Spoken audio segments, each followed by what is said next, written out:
Bonsoir, bienvenue dans cette nouvelle émission, le kiosque. J'espère que vous avez passé une excellente semaine et que vous êtes avec nous ce soir déjà sur Facebook. Et vendredi soir à 20h, samedi soir 18h, dimanche 10h. Ce sont les jours et les heures de rediffusion. Voilà. En tout cas, ce soir, nous avons Maître Philippe Saint-Cyr avec nous. Bonsoir, ça va? Bonsoir. En pleine forme? Bonsoir aux téléspectatrices et téléspectateurs. Oui. Très bien, merci beaucoup. Bonsoir, le rédacteur en chef de Justice. Bonsoir, comment ça va? Ben ça va, ça va. En pleine forme?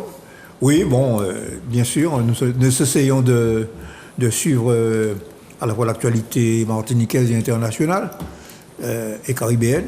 Bon, on essaie de faire un équilibre, montrer que la Martinique dépasse le monde, Bien. contrairement à ce que certains croient.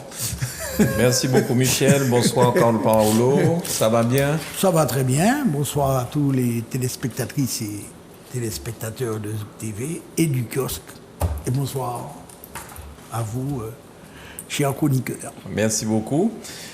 Bertrand François Lubert, merci beaucoup d'être avec nous ce soir. Merci. Bonsoir les camarades chroniqueurs. Et puis bonsoir à tous les téléspectatrices et téléspectateurs. Et j'ai tendance à me dire, mais on ne respecte pas l'alphabet en disant téléspectatrices et puis téléspectateurs après. Mais mon cher, tu es dans l'ancien monde. Bonsoir Charles, merci d'être avec nous. Merci Manu pour ton invitation. Oui, impeccable, voilà. Donc, représentant du progressiste, organe d'information du... Michel, Oui, on t'entend. Ne crois pas quand on prend un champ vers Philippe, on t'entend pas.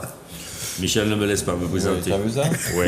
Et donc, je salue donc les téléspectatrices et téléspectateurs et mes chers chroniqueurs, camarades chroniqueurs. Voilà. Alors, juste un mot, mais très rapide sur ça. C'est le journal Justice. C'est qui m'a fait penser à ça, en fait.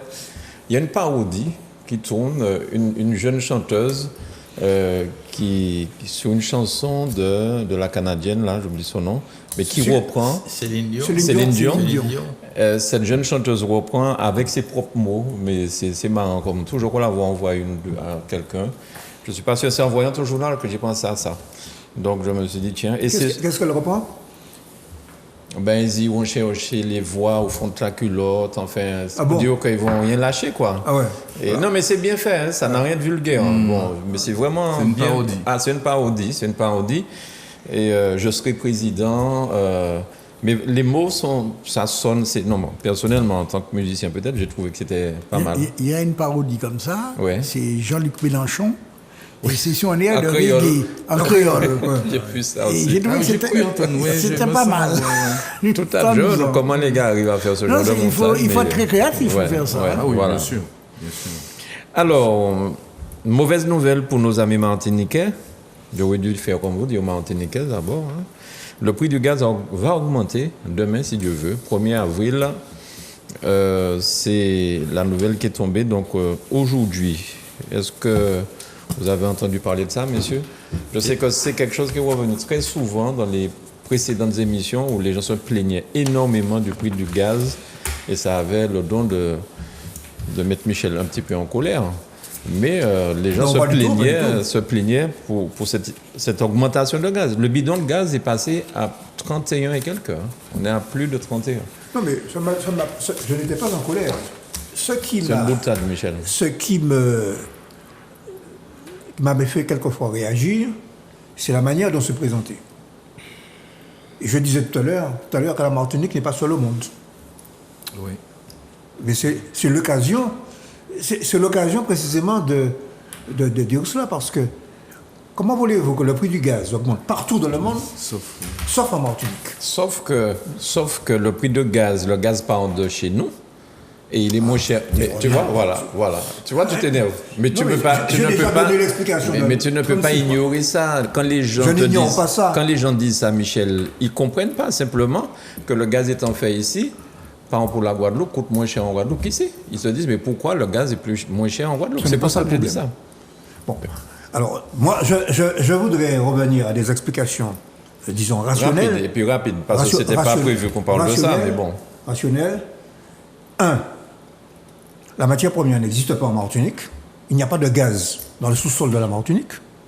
Il n'y a pas de pétrole dans le sous-sol de la Martinique, c'est du gaz de pétrole liquéfié, ce n'est pas du gaz naturel.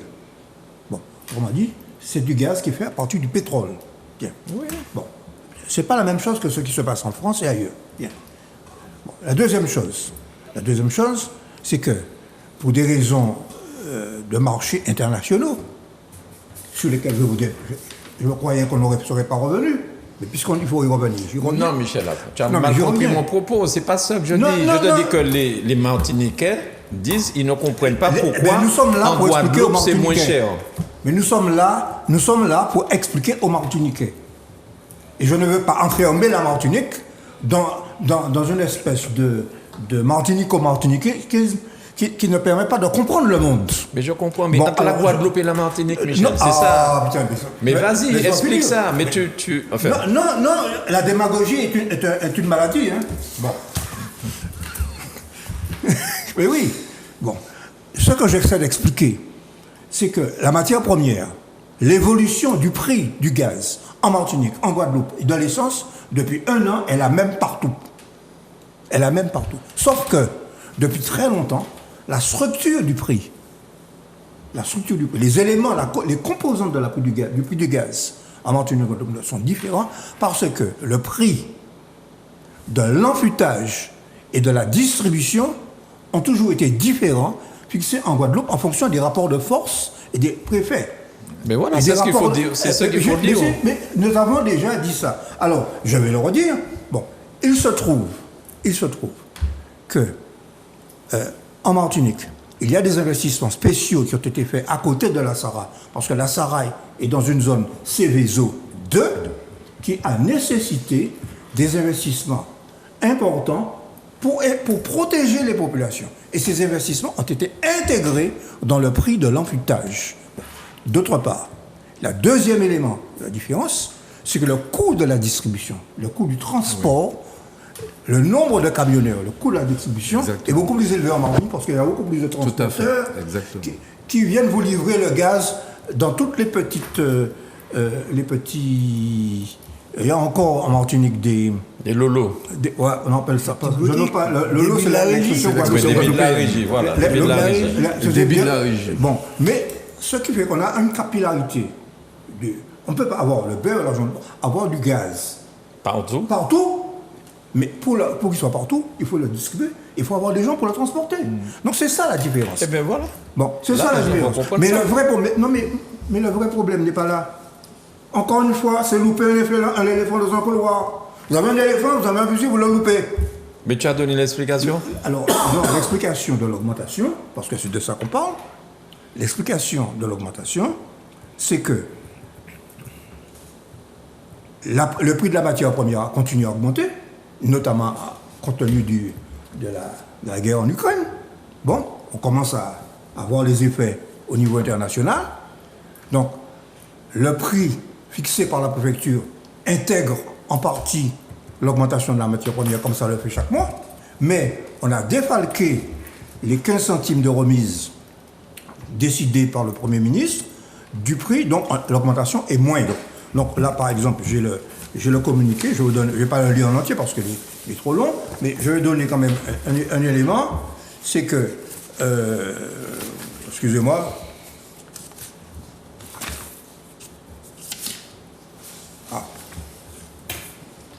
Alors, bon, bref, excusez-moi. hein. Un petit mot. oui. Comme quand Michel parle de Céveso 2, de norme Céveso 2, pour que les téléspectateurs comprennent, c'est qu'en 1976, il y a eu une catastrophe dans une petite commune italienne qui avait fait plusieurs centaines de malades et puis des milliers d'animaux morts. Il y avait une explosion et l'expansion de gaz d'herbicide dans les communes, en fait, dans les environs. Et ça avait été à l'origine d'une prise de conscience de la nécessité de ne pas mettre les usines dangereuses à proximité d'habitation, ce qui est le cas de la Sahara. La Sahara est en zone urbaine avec une proximité du lieu d'habitation. D'ailleurs, il y a eu aussi une catastrophe en Inde, la catastrophe de Bhopal, qui pareillement a tué 3500 personnes consécutivement à l'explosion d'une usine de produits chimiques américains. Et là, par contre, les Indiens se sont retrouvés bêtes comme choux parce qu'ils n'avaient pas le moyen de poursuivre les Américains. Donc, c'est une considération qui est importante et les améliorations de conditions d'enfouissage sont fondamentales pour la sécurisation du voisinage de la Sahara. Carl. Je vais vous donner un exemple. Voilà. En ce qui concerne, pour comprendre la fixation des prix des carburants, l'augmentation du prix des matières premières aurait fait passer, je prends l'exemple simplement du super, on pourra prendre la même chose pour le gazole. Le super serait passé donc de 1,87, qui est le prix au mois de mars, à 1,98, c'est-à-dire 11 centimes de plus. Bon. Le fait de défalquer les 15 centimes fait qu'on aura une baisse en ce qui concerne le prix des supercarburants à 1,83, donc moins 4 centimes. On n'aura pas moins 15, mais on aura au lieu d'avoir plus 11. Pendant un mois. Voilà, pendant un mois. Et ça va être appliqué pendant 4 mois, jusqu'au mois de juillet. Ok. Donc, Carl. Non, Oui. il y a deux choses. Je me suis souvent posé la question de savoir pourquoi nous étions toujours avec des bidons de gaz métalliques.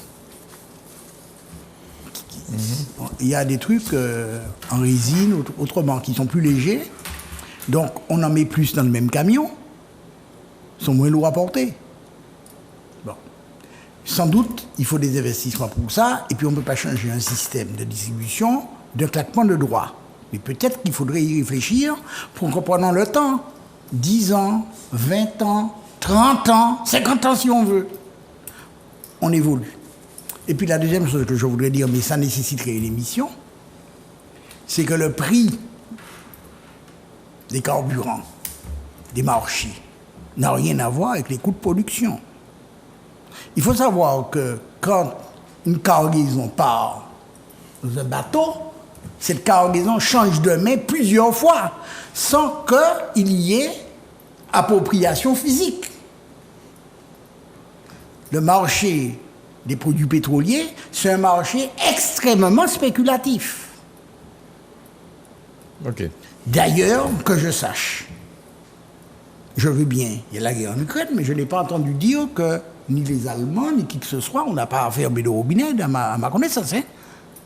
Et je n'ai pas entendu le fou qui se trouve au Kremlin, je prends la terminologie des médias, dire qu'il ne livre plus. La seule chose qu'il a pu dire, c'est qu'à partir de la semaine prochaine, il veut être payé en rouble. Ce qui a eu un effet immédiat, ça a fait monter le rouble.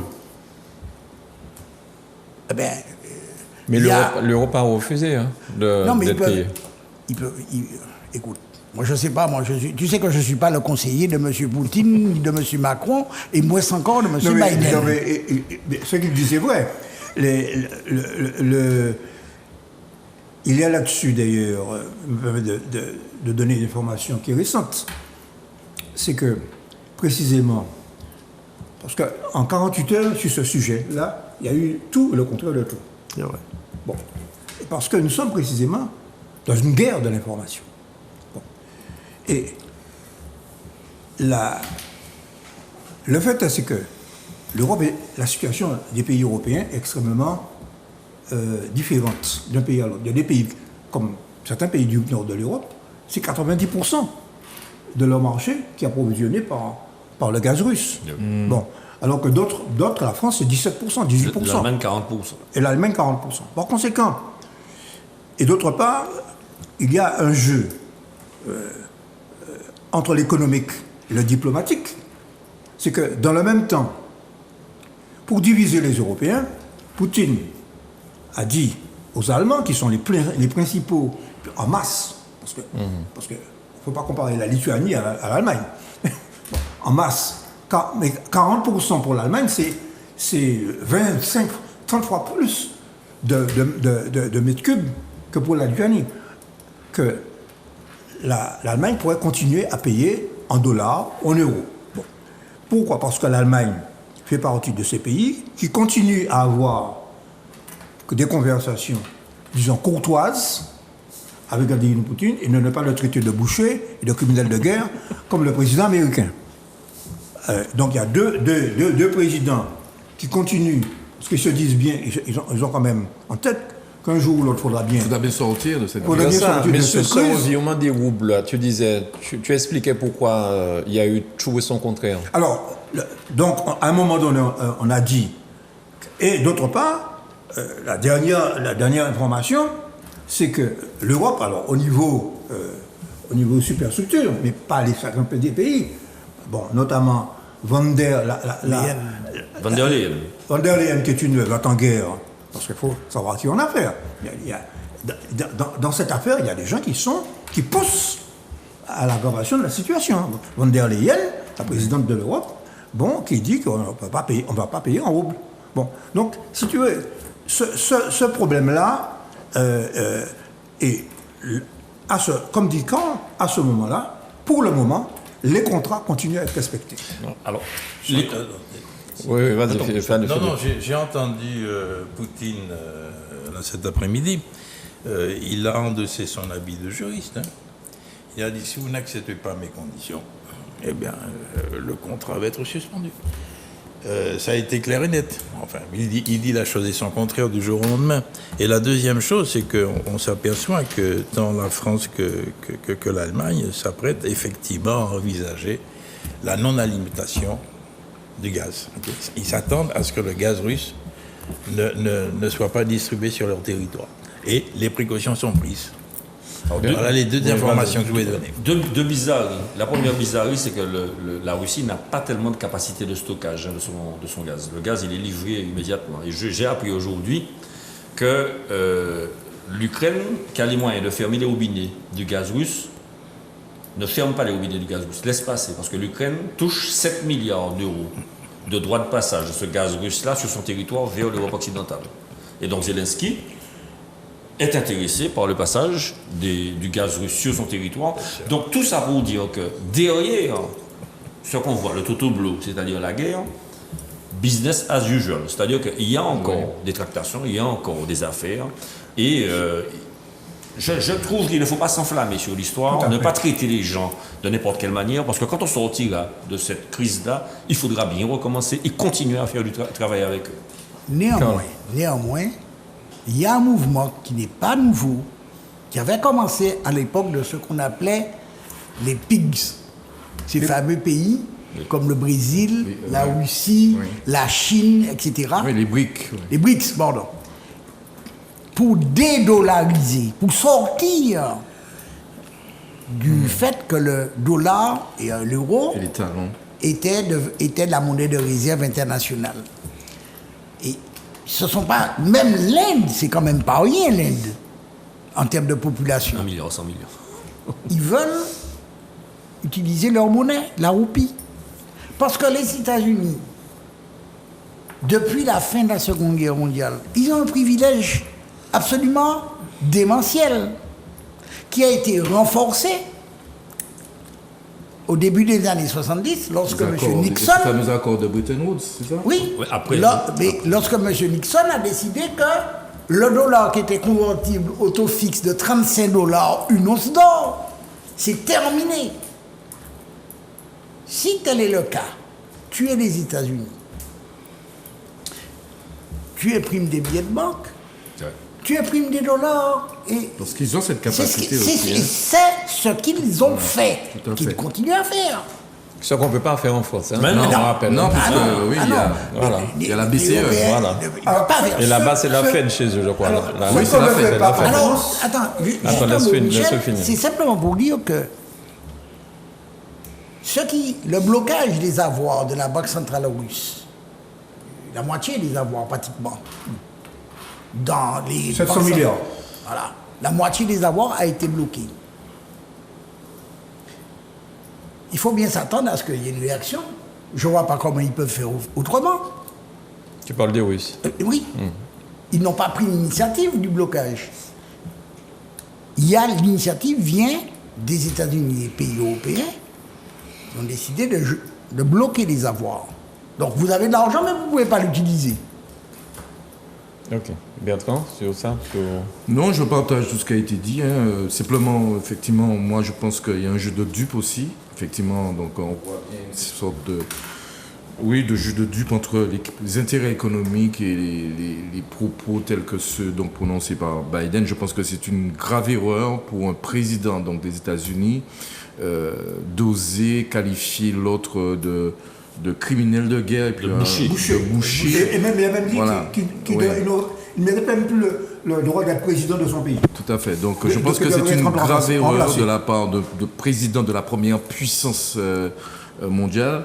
Et je pense que c'est assez grave parce que tôt ou tard, on va sortir de cette guerre et il va falloir que la diplomatie puisse prévaloir. Comment va-t-on faire pour échanger? Comment ils vont-ils faire pour échanger, se parler, en sachant que l'autre aura préalablement traité donc celui-ci de boucher? Je pense que là, il y a quelque chose donc d'assez grave et qu'il convient donc surtout au-delà du regret, mais de dénoncer surtout.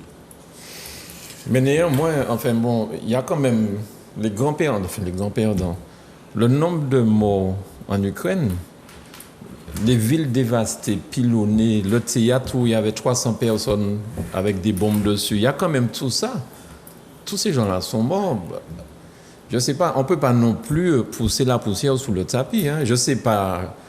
Il n'y a pas de guerre propre. Pardon? Il n'y a aucune Il n'y a guerre aucune propre. guerre propre. Il y a que... Mais en 2022, voir ça interpelle quand même. Hein. On est d'accord. C'est pour ça que je considère que cette guerre ne va rien régler du tout. Néanmoins, je vais raconter une petite histoire, si tu permets, qui va me prendre 30 secondes. Lors de l'intervention de l'Irak au Koweït, Ouais. La première guerre d'Irak. la première guerre d'Irak, il y a une infirmière qui est venue devant le Congrès des États-Unis. Pas devant, chez un artisan, hein, le Congrès des États-Unis, pour dire que les soldats irakiens avaient pénétré une maternité et avaient mis les bébés qui étaient dans les couveuses par terre. 14 milliards de dollars ont été dépensés pour accréditer ce bobard qui a conduit le Conseil de sécurité à avaliser l'intervention. L'infirmière en question, ce n'était pas une infirmière, c'était la fille de l'ambassadeur du Koweït Tout à fait. à Washington. Alors, moi, je n'ai pas les moyens de vérifier ce qui est vrai, ce qui n'est pas vrai. Je Malheureusement, multiplie les sources d'information. Je les multiplie. Mais il faut être extrêmement regardant et vigilant sur ce que l'on dit. Il y a un général russe que l'on a dit il avait été tué. Ben, il a réapparu, il a été ressuscité. Le ministre de la Défense, Shoigu, il y a 8 jours, avait lâché Poutine. Oui. Mais il a réapparu là, Il a récemment réapparu. au cours des négociations à Istanbul. Alors, allez savoir. Ok, bien. Alors, Non, dans Justice, nous publions cette semaine des informations qui ne viennent pas de Russia Today, ni de Sputnik, qui viennent du très bourgeois, très néolibéral, très capitaliste journal Le Monde. Bon, le mot qui est un petit peu plus à gauche que les échos, hein, quand même. Bon. Comme Valeurs Actuelles. Je dirais qu'il est plus subtilement pro-capitaliste que les échos. alors, nous allons passer à un autre sujet. Et dans ce journal, il y a toute une série de fake news sur des bombardements, par exemple, on te montre des bombardements qui sont simplement la reproduction de jeux vidéo. Non, mais Michel, quand même. Mais On sait faire quand même la différence. Enfin, je pense. hein. Mais non, mais je te dis... Non, tu n'es pas en train de me dire qu'il n'y a pas de mort en Ukraine. C'est pas ce que tu me dis. Je n'ai pas dit cela. Je reprends ce qu'a dit le camarade. Concernant le théâtre, je ne sais pas. Il y a eu plusieurs informations contradictoires sur cette histoire de théâtre. Dans un premier temps, on a dit qu'il n'y avait pas de mort, mais qu'il y avait un sous-sol dans lequel il y avait des gens qu'on ne savait pas ce qu'ils étaient. Et c'est pour cette raison d'ailleurs qu'on aurait bombardé ce théâtre. Bon. Parce que chaque fois qu'on met effectivement qu'il y a des enfants, ils suspectent qu'il y a Oui. des militaires, donc il y a de l'armement, et voilà pourquoi ils bombardent et notamment la milice, le bataillon d'Azov. À Mariupol, il y a le bataillon d'Azov, qui est un bataillon de nazis, dont la spécialité c'est de se cacher derrière la population civile. Bien. Bon. Passons à un autre sujet, plus près de chez nous. On va simplement arriver au loin. Je vais parler de l'eau, la canalisation d'eau, de cette histoire de Seguino qui a défrayé les chroniques pendant plusieurs mois. Enfin, je crois que les canalisations sont en place et que l'eau pourra commencer à couler dedans. Alors, Fernand Donat qui s'occupe Ah oui. de ce chantier, avec bien évidemment Serge Lachimi, puisqu'il travaille en étroite collaboration avec le PCE, ben, il montre que 6 mois de volonté politique réussissent à régler Mais un oui, problème. mais oui. Laisse-moi finir de parler. Mais oui, mais c'est ça à quoi vous l'aboutissez. Laisse-moi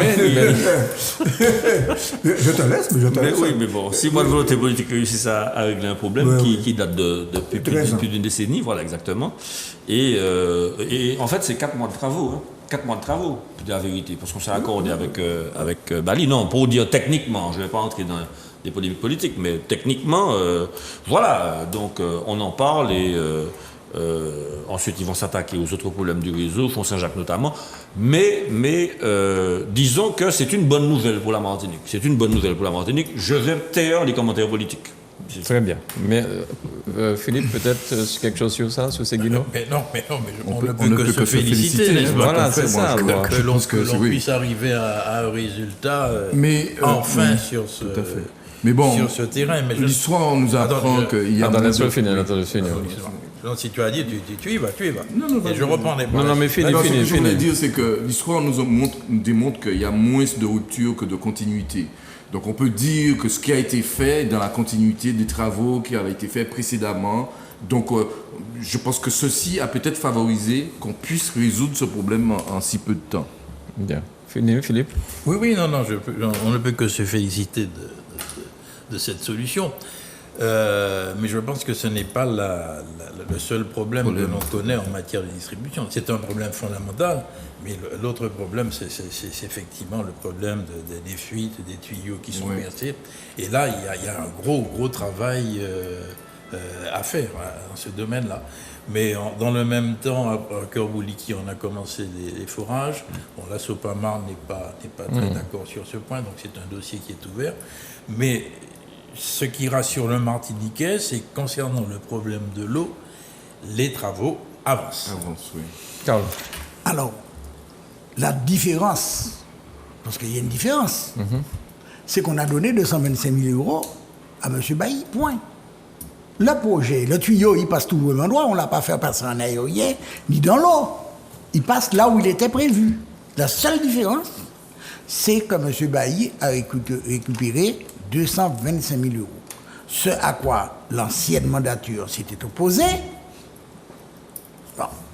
Eh bien, comme nous sommes un pays riche, je trouve que c'est très bien. Néanmoins,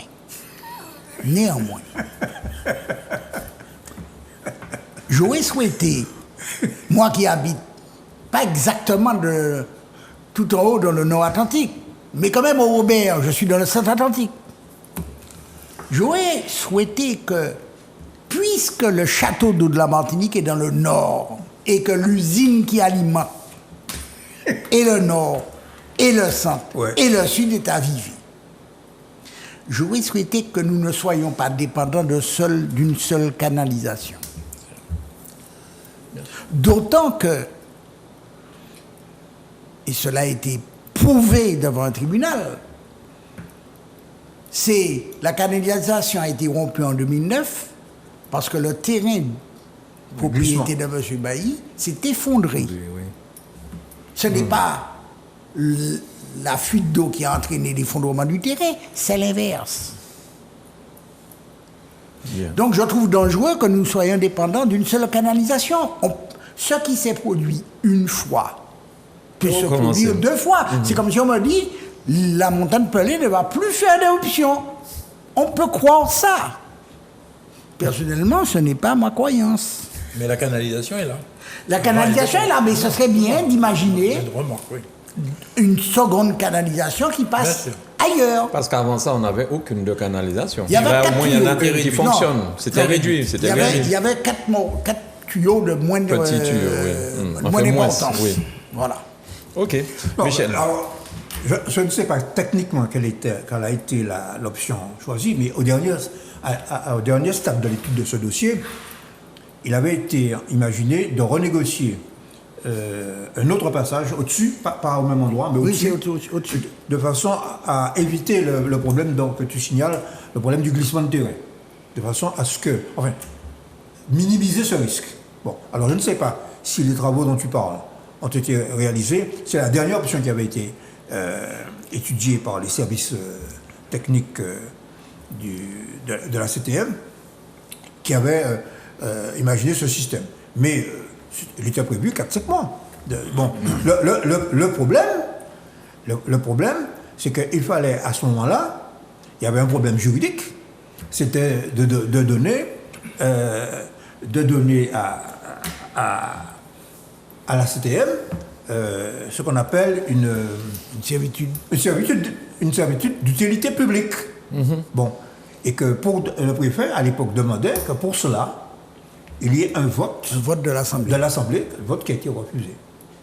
C'était Voilà. démocratique, hein. Ils n'ont pas fait ça avec des coups là à l'Assemblée, non. Non, mais C'était démocratiquement qu'ils ont... le problème, je reprends ce que dit Carl. Bon, 225 000 euros pour... Mais le projet dont pour ça. tu parles coûtait beaucoup plus de 225 000 Non, euros non, de non, mémoire. Non, il y avait Parce deux... qu'il fallait non. refaire tout Non, le non, trajet. Non, Il y avait deux choses. il y avait avait deux deux projets. choses. Il y avait deux projets. À un moment donné, pour éviter de passer sur le terrain de Bailly, on passait sur la route et on traversait la rivière du Lorrain. Oui. Et puis, bon, c'est un projet qui allait à plus de 2 millions d'euros.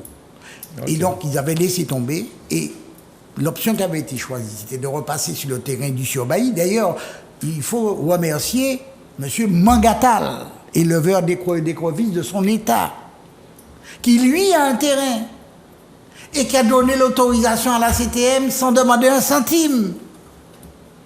Lui, M. Mangatal. Monsieur Magadal, qui fabrique un miel qui s'appelle Marginina, Voilà. Bien. et qui est un miel de Qui a déjà été grande récompensé. qualité. Donc il Qui a faut, déjà été comme quoi tout le monde, tu vois, il y a des gens différents. Il y a des gens qui ne vivent pas uniquement du profit. Monsieur Mangatal, qui était mon professeur de français au séminaire. au Oui, collège. un homme très instruit, Voilà. un érudit. Eh ben, tu vois, tu as eu de bons professeurs. Un érudit, et C'est pour ça que tu es une belle personne. Je te remercie. Et je vais te dire une chose, si tu veux amener faire une Sortie, oui. une sortie intéressante par tes élèves au lycée, demande à M. Magadata de consacrer, disons, une matinée de dimanche, par exemple, et il est intarissable, notamment sur les abeilles et les écrevisses. Tout à fait. Voilà. Bien. Oui, c'est vrai. Ok, J'avais déjà on passe entendu, à autre effectivement, chose. Il a l'air de maîtriser cette question. Très bien. Alors, 6 agents de sécurité qui ont été aspergés de produits corrosifs en marge d'une réunion au CHU de la Martinique. Les dernières nouvelles que j'ai eues hier matin, il paraît qu'un agent n'a toujours pas retrouvé la vue. Donc, ça, l'intersyndical a depuis explosé, d'après ce que j'ai pu comprendre. Il y a des syndicats qui ont quitté l'intersyndical et qui ne comprennent pas trop peut-être ce genre de réaction. Je ne sais pas, qu'est-ce que vous en pensez? Je vais laisser les camarades s'exprimer sur ce qui concerne la dimension philosophique, sociétale, etc. Moi, je suis sur le fait divers. Ce fait divers est gravissime. Moi, je ne comprends pas que vous vouliez vous préserver, vous et votre santé par rapport à... Approche le micro. Je ne comprends pas que vous vouliez vous préserver, vous et votre santé par rapport à une problématique sanitaire et que vous réussissiez à vouloir vous attenter aux yeux de quelqu'un. Moi, ça me choque tellement. Vous savez que, personnellement, je considère que c'est passible des assises. Hein, parce que si je ne vois pas, je ne peux pas manger. Je me mets en situation d'avoir quelqu'un autour de moi pour s'occuper de moi. Donc ça veut dire que vous voulez ma mort. Je ne peux plus être autonome. Vous rendez-vous compte? C'est l'une des agressions les plus graves et les plus insensées à laquelle j'ai assisté en Martinique ces jours-ci. Je trouve cela gravissime. Et ce sont vraiment, ces gens-là doivent répondre de leurs actes je ne sais pas si ça sera possible, mais je considère ça presque comme une tentative de meurtre. Mais est-ce qu'ils ont été identifiés? Ça, Je ne sais pas, mais en tout Merci. cas, ils savent ce qu'ils ont fait. Bertrand? Alors, je ne sais pas si on peut se limiter au fait divers, parce que ce fait divers pose des problèmes qui nous semblent donc d'ordre philosophique. Et moi, je me passe sur la question, le plan de l'éthique, et notamment ce qu'on appelle l'éthique conséquentialiste. C'est-à-dire qu'on mesure la valeur, la portée d'un acte à raison de ses conséquences. On peut imaginer les conséquences que ces actes auront pour ces personnes qui vont peut-être perdre leurs yeux ou ils seront handicapés, je n'en sais quoi d'autre. Donc, ne serait-ce que sur ce plan-là, je trouve que effectivement que c'est choquant et que c'est inadmissible et il faut, donc je suis d'accord avec toi, il faut que ces individus répondent de leurs actes. Parce que ça ne peut plus continuer dans cette société martiniquaise où, pour une raison ou une autre, on se permet, on s'autorise effectivement, parce que venir en ce lieu avec un produit corrosif, vous imaginez, c'est quelque chose de prémédité, d'organisé. Donc je trouve que c'est extrêmement grave et il faut que effectivement ces personnes répondent de leurs actes. Bien. Carl, sur ça? Alors, j'approuve tout ce qui a été dit, évidemment, c'est choquant. Mais je vais ouvrir le sujet plus largement. Je suis vraiment interpellé par à la fois cet acte, mais le fait qu'il ne se déroule pas une nuit ou une journée sans qu'on entende dire un tel a reçu une blessure à l'arme blanche, celui-là il a reçu un coup de fusil, on lui a tiré dessus. Bon, et en particulier sur la zone de Fort-de-France, mais je ne fais pas un abcès de fixation, ça c'est pas sous François. Bon. En plus les quartiers, parce que Fort-de-France c'est une ville que je connais bien puisque j'y ai vécu depuis que je suis enfant, gamin. J'étais à l'école du Terre-Saint-Ville, à l'école maternelle de Sérénade, donc c'est ma ville. Tu vas plus de ce côté? Alors, Il y a une je école. me promenais au Terre-Saint-Ville, en pleine nuit, quand j'allais danser. Quand j'allais danser. Quand tu allais draguer. Je me faisais déposer à Fort-de-France. Et à l'époque, comme je récupérais la clé du siège du Parti communiste chez notre camarade Henri Bayardin. Eh oui, Et j'allais dormir là. à côté de docteur Dortoré. Voilà. Ouais. Et donc, je remontais toute l'avenue Jean Jaurès, pas forcément par l'avenue Jean Jaurès, mais par une autre rue, là Bien où sûr. Bolivar ou n'importe laquelle, là où Jules Monroe. Je n'ai jamais Était agressé. été, ne serait-ce qu'interpellé. Rien. Ni un sentiment d'insécurité. Rien. À l'époque. Absolument rien. J'avoue que je ne ferai pas ça aujourd'hui. Ouais. Parce que j'ai été agressé en plein jour. Alors je ne vais pas pousser, n'est-ce pas? Je ne vais pas chercher le diable, je ne vais pas le faire. Mais je trouve que c'est quand même un endroit que je connais bien. Je trouve que cette facilité qu'on en a Aujourd'hui, à utiliser une arme à feu, Mais pour une un arme regard, blanche, pour un regard, pour n'importe quoi. Alors je ne connais pas les situations. Hein, Ben je oui, me mais contente de... un automobiliste sur la rocade avant d'arriver au rond-point du Vietnam, il a peut-être pas ralenti suffisamment pour une moto, je ne sais pas trop. Quand le gars est monté là-haut, il a fait demi-tour, il est retourné après le gars. Pour Oui. un regard. Mais Ça devient infernal. Hein. ça m'est arrivé, ça. Hein. Ça m'est arrivé en rentrant du karaté un soir, comme ça, prenant la route de Haut-Didier. Le type a fait demi-tour. Bon. Il se trouve que j'étais avec mon petit-fils qui venait de passer sa ceinture ouverte. Bon. Mais le problème, c'est que dans ce genre d'affaires, tu ne sais pas si sous la selle, le type n'a pas une arme à feu. Et- non, mais ce que dit Carl, c'est- ouais. Alors, moi, je voudrais revenir quand même sur les terres syndicales. Parce que Rapproche-toi, s'il te plaît. Parce que je pense que, comme tu l'as dit, c'est l'acte de trop. Et je me permets de dire qu'en tant qu'ancien syndicaliste, il y a longtemps, moi je parle en tant que CGTiste, hein, je suis toujours membre de la CGT d'ailleurs. Bon. Je pense que la CGT aurait dû déjà quitter depuis longtemps l'intersyndicale. Parce que les méthodes utilisées à l'appui des revendications ne mettent pas le syndicat en position de gagner la lutte. Parce que j'ai appris la chose suivante.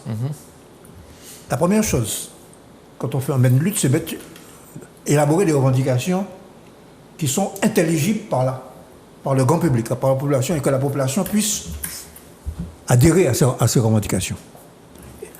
Et la deuxième chose, c'est d'utiliser des méthodes qui permettent à la population de soutenir les revendications. Parce que dans le monde d'aujourd'hui, avec la médiatisation, pour gagner une lutte syndicale, il faut avoir, à un moment donné, le rapport de force sur le terrain, mais il y a le rapport de force dans l'opinion publique. Bon. Et par conséquent, l'éclatement, comme tu l'as dit, de l'intersyndicale avec le retrait de la CGTM Santé et de la CDMT Santé. CDMT Santé. Il y avait FO qui était déjà parti. FO était déjà parti. C'est l'aboutissement d'un processus qui, à mon avis, aurait dû se faire bien avant. Parce que la question qui est posée, il y a deux questions. Bon, il y a la question de l'obligation vaccinale, à laquelle je n'adhère pas. Bon, ce qui me concerne, je pense que les personnels de santé ne doivent pas refuser de se faire vacciner. Bon. Ils sont aujourd'hui 87%, d'après les chiffres. Et d'autre part, le chiffre est de 87%. Ouais. Et les non-vaccinés sont les personnels non soignants, actuellement. OK? Bon, autrement dit, et la violence, précisément, s'explique par ça. La violence qui est utilisée, nous savons ça tous quand nous faisons du syndicat. Quand le syndicat devient minoritaire dans la grève, il se radicalise. Il y a une partie des syndiqués qui se rendent compte qu'ils ont perdu la bataille et ils se radicalisent. Bon.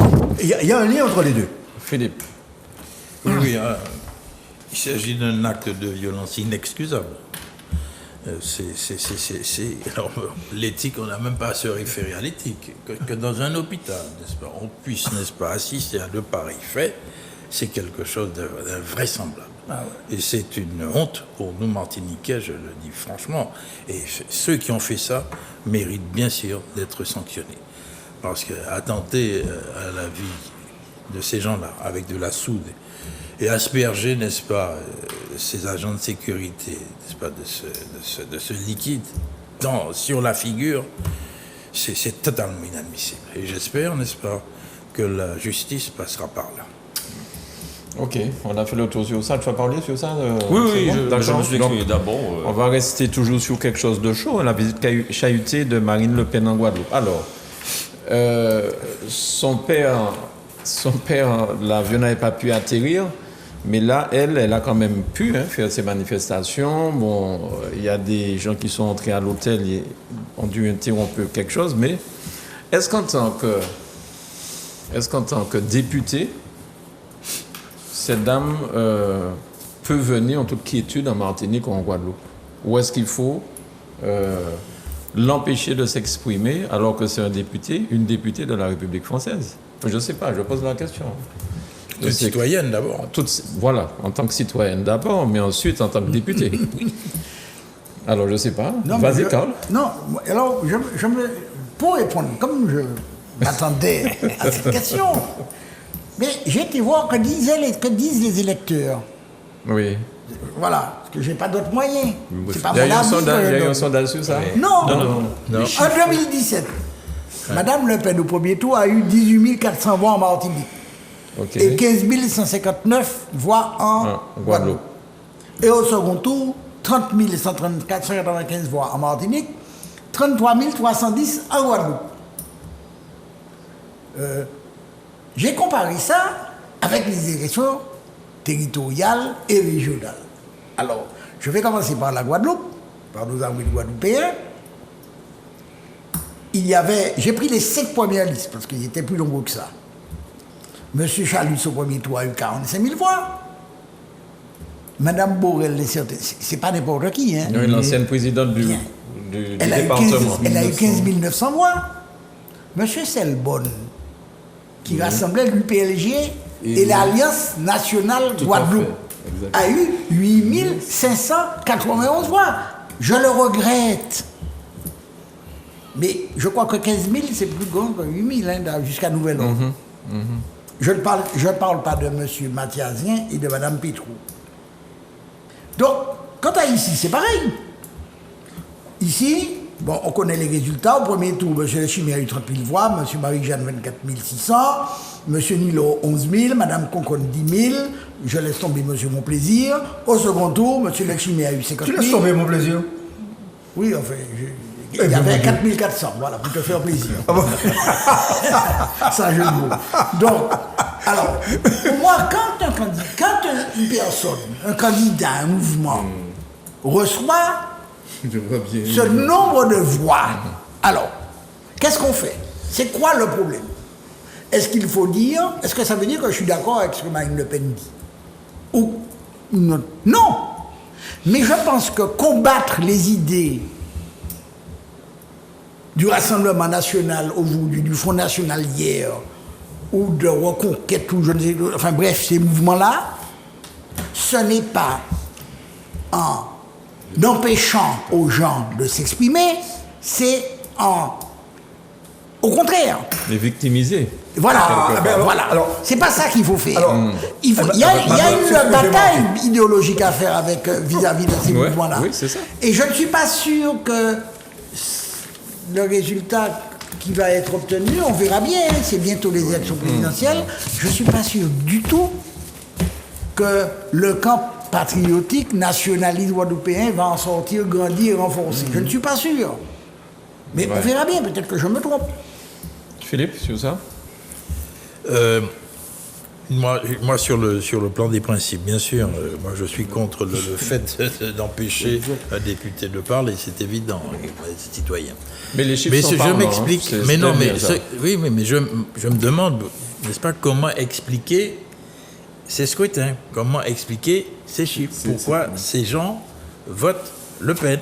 Alors alors on va dire que ce sont peut-être des gens qui viennent d'ailleurs. Mais je ne pense pas que ça soit uniquement. Ça n'est absolument pas. Et je pense qu'il y a un électorat ici qui voit d'un mauvais œil ceux qui sont susceptibles d'arriver d'ailleurs pour travailler, notamment du côté du prêcheur, de Grand-Rivière. Donc, et puis il y a le fait que Marine Le Pen, effectivement, s'adresse aux gens d'une condition modeste et elle rafle pas mal de citoyens, d'électeurs là. Mais il faudrait analyser la composition, n'est-ce pas, de ces scrutins. Ce serait très intéressant. Et il y a peut-être aussi ceux qui ont dit nous avons déjà voté pour la droite, nous avons voté pour la gauche. Tout à fait. Ça n'a pas fonctionné. Donnez un coup de pied dans la fourmilière pour voir ce qui va se passer. Voilà. Ça ne veut pas dire forcément que les gens sont pour Marine Le Pen. Tout à fait. Mais c'est une façon peut-être de se faire le C'est un cocotier. sentiment largement partagé et donc je suis d'accord avec ce que Karl a dit et je crois que le mot que je retiens de tout ce qu'il a dit, c'est peut-être contre-productif. Effectivement, on est en train de victimiser Marine Le Pen. Et ça dessert donc la cause du nationalisme et au contraire, ça sert sa cause. Bien sûr. Ouais. Non.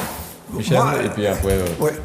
Moi, dans le prolongement de ce qui a été dit par mes prédécesseurs, je pense que c'est beaucoup plus...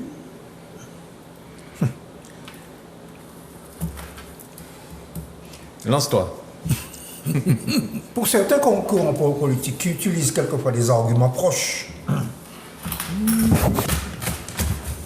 pour certains courants politiques qui utilisent une rhétorique qui est souvent proche de celle du Front National, c'est difficile de dénoncer le fond du discours du Front National. C'est ça le fond du problème. Oui. Alors je suis d'accord avec l'idée exprimé par Philippe, qu'il faut analyser en profondeur quelles sont les raisons. Oui. Pourquoi une fraction de l'électorat, pas seulement à la Martinique, à la Guadeloupe, en Guyane, en Nouvelle-Calédonie, dans l'outre-mer. Y compris en Nouvelle-Calédonie. Y compris en Nouvelle-Calédonie. Alors en Nouvelle-Calédonie, on peut dire qu'il y a les caldoches. Hein, bon. bon. Mais quand Marine Le Pen vient, il dit « je vais lutter contre la vie chère ». Quand Marine Le Pen dit « je vais supprimer l'octroi de mer parce que ça augmente la vie chère ». Il y a des Martiniquais qui pensent ça, hein, des Guadeloupéens qui pensent ça. Oui. Les gens entendent ça. Bon, quand elle dit « je vais indemniser toutes les victimes du chlordécone », bon, les gens qui n'ont pas été indemnisés depuis 10-15 ans, la République française n'a pas fait ce qu'elle devait faire. OK? Bon. Et puis... Et l'eau en Guadeloupe. Bon, alors, quant à l'eau... Elle a parlé de l'eau en Guadeloupe aussi. Quant à l'eau, elle dit... Guadeloupe. Parce qu'elle ne s'embarrasse pas de démonstration. Hein. Oui. Je dis, avec moi, je vais régler le problème de l'eau. Elle dit pas comment. Elle dit, je vais régler le problème de l'eau. Bon, c'est ça. Alors, le discours du Front National, le piège, c'est précisément le simplisme. C'est ce qui fait que des problèmes... alors, le Cornu, c'est attaqué au problème de l'eau. Il a essayé de s'attaquer aux syndicats des eaux, etc., toutes les structures des collectivités en Guadeloupe qui s'occupent de ce problème en faisant prévaloir l'intérêt de l'État par-dessus. Parce que il a fait jouer cet aspect des choses.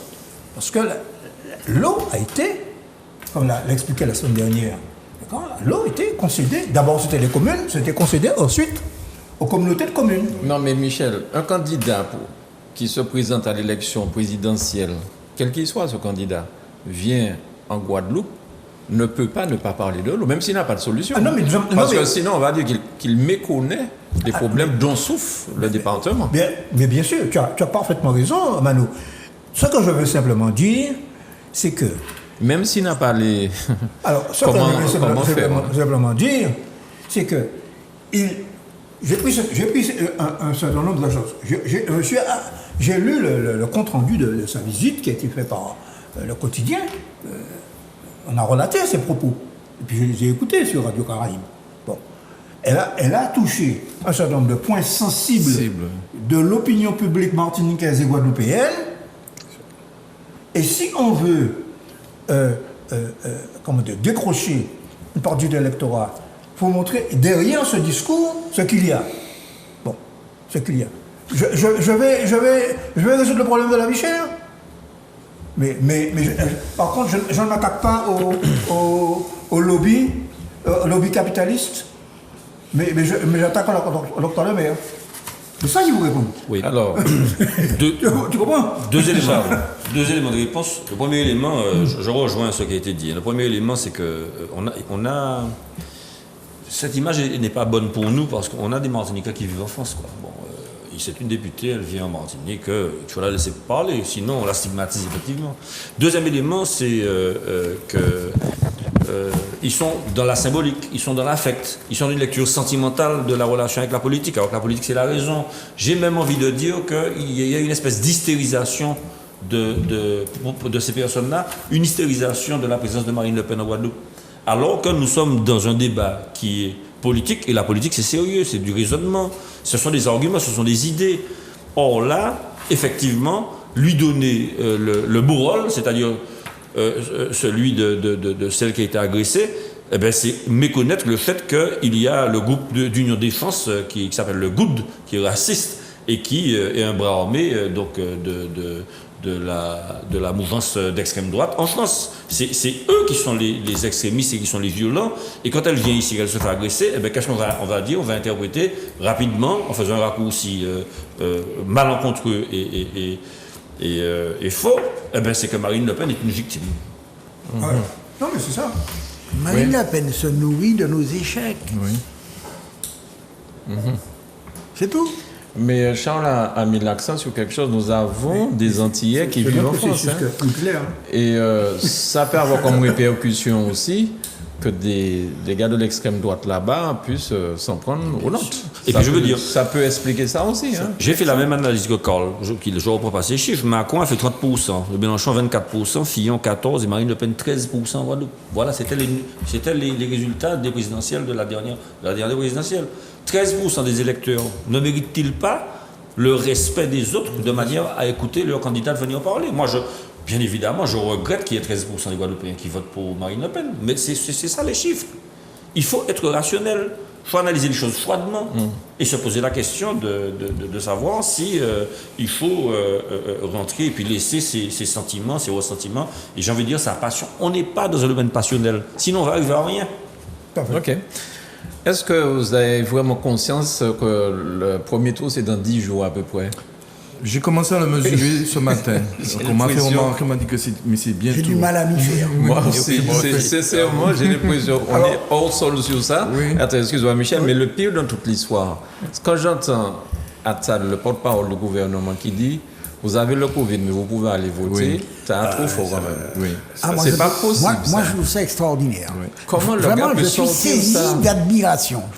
Non, Ils s'autorisent tout, c'est pas possible. non, je suis saisi Vous avez le d'admiration. Covid, allez voter. Mais je n'irai pas voter alors à ce moment-là.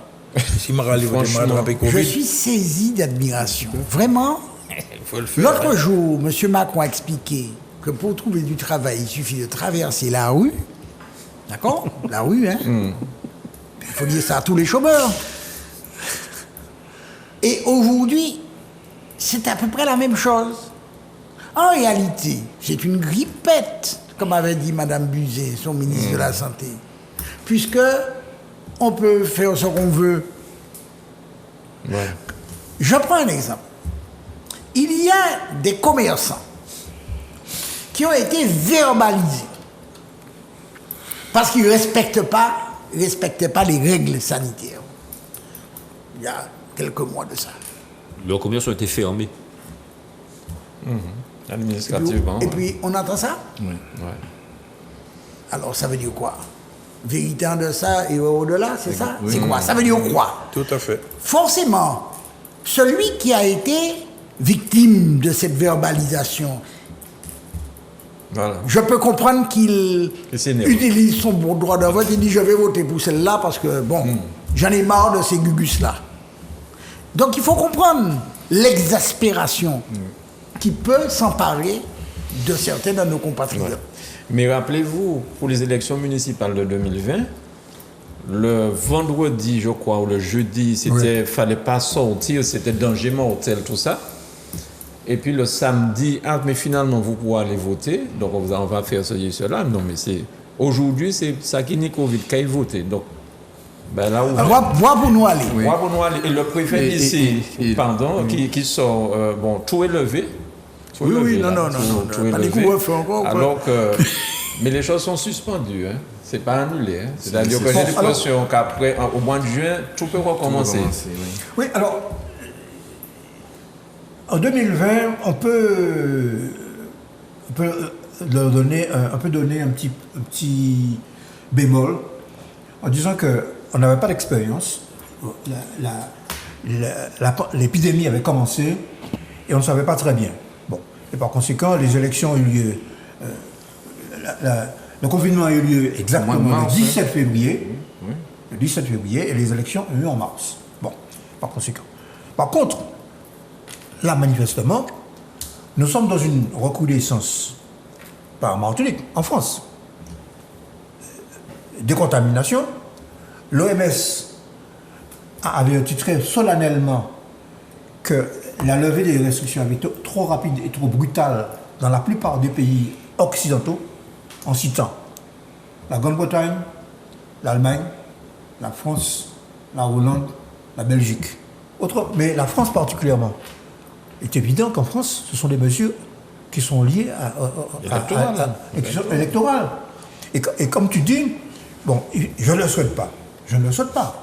Mais on n'est pas à l'abri, après l'élection, d'une nouvelle flambée, d'un nouveau variant ou de je ne sais pas quoi. Bon, en tout cas, la plupart, si vous écoutez de manière attentive les avis des experts médicaux, la plupart des experts médicaux disent qu'il faut garder le masque. Oui, tout à fait. Ouais. Alors, pour aller plus loin, à l'inverse, j'ai entendu des condamnations sans appel de la Chine parce qu'elle a une politique zéro Covid Zéro Covid. et parce qu'elle confine. La moitié de la ville de Shanghai, je crois, coupée en deux. Bon. Oui. Donc, non mais c'est clair ça. Le problème, c'est que qui me dit que la population, que l'acceptation de nouvelles mesures va être suffisante? Parce que, après tout, si nos compatriotes disent au préfet à M. Cazel, votre couvre-feu, vous pouvez le mettre là où je pense, qu'est-ce qu'il doit faire? Il ne fera rien, comme il n'a rien fait quand il y a eu les vidés sur l'autoroute.